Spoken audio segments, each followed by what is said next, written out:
He recently said that, from Austria that is, in Europe, that they're undergoing a demographic catastrophe,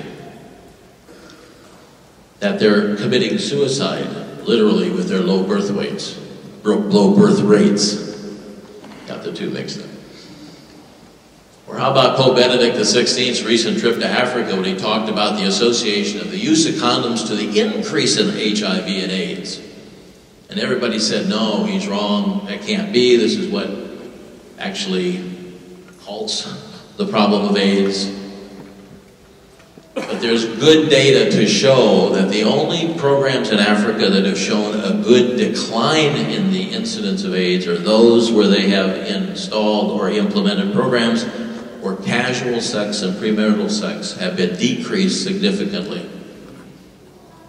Dr. Edward Green, who's an AIDS researcher, a major one from Harvard University, has recently said, and he must have had to choke on these words, because it was only in the last few months, he says, indeed, the Pope was right.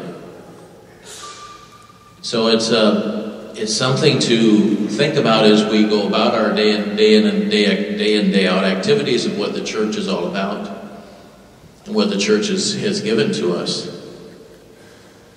Pope John Paul II has called us all to develop a culture of life within a civilization of love.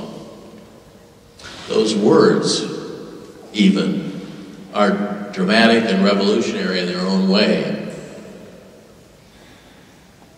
Pope John Paul II, incidentally, is now being called John Paul the Great for all that he contributed to the Catholic Church and to the world in general. God calls all of us to do something special. The challenge of that is internal to us all. We have to find it within us. I think back again to my days when I was your age and I was able to think through different issues, searching as I was, always coming back to where the church was. I couldn't get rid of it because it was true what the church was teaching. So the church and her teachings, her love of Christ, your own prayers, your own perseverance, those are the foundations of what will help you with your future. It is what will give your work and your family and your life meaning, value. It's very impressive. If it were not for the church, personally, I wouldn't have had this opportunity to be involved in a way that has been such a privilege over these many years. When I read Humanae Vitae, I probably should tell you this, that the chaplain at the University of Minnesota, I went up to him and said, where can I get a copy of Humanae Vitae? And he looked up at me, he's kind of a short guy, and he looked up at me and he says, what do you want to read that kind of trash for?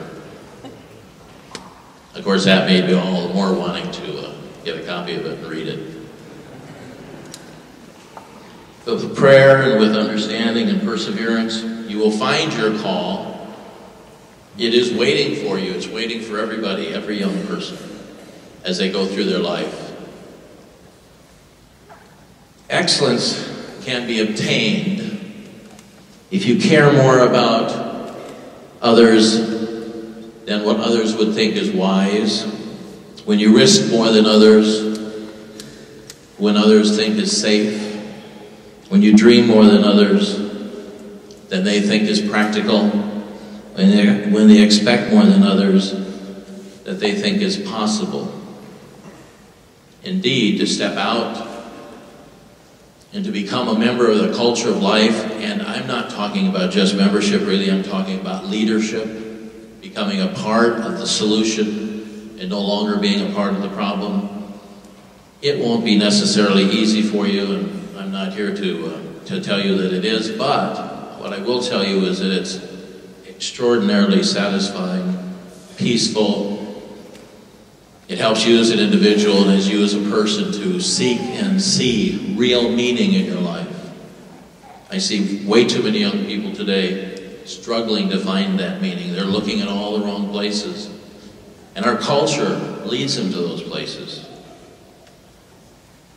I do have to laugh a little bit. My mother, when she was alive, would ask me, or tell me actually, why don't you just go out and be a real doctor? Go make some money, settle down, don't talk so much. It was, my mother was the sort of person who probably would never understand this involvement, but I'm sure she understands now. When God wants something done in this world, He doesn't dispatch a legion of avenging angels. Neither does He call forth a whirlwind nor ignite the fuse of volcanic fireworks. He does not orchestrate the burst and boom of thunder, nor display His fiery arrows across the sky to bring His purpose to pass. When God wants something to be done in this world, He sends a baby, and then He waits.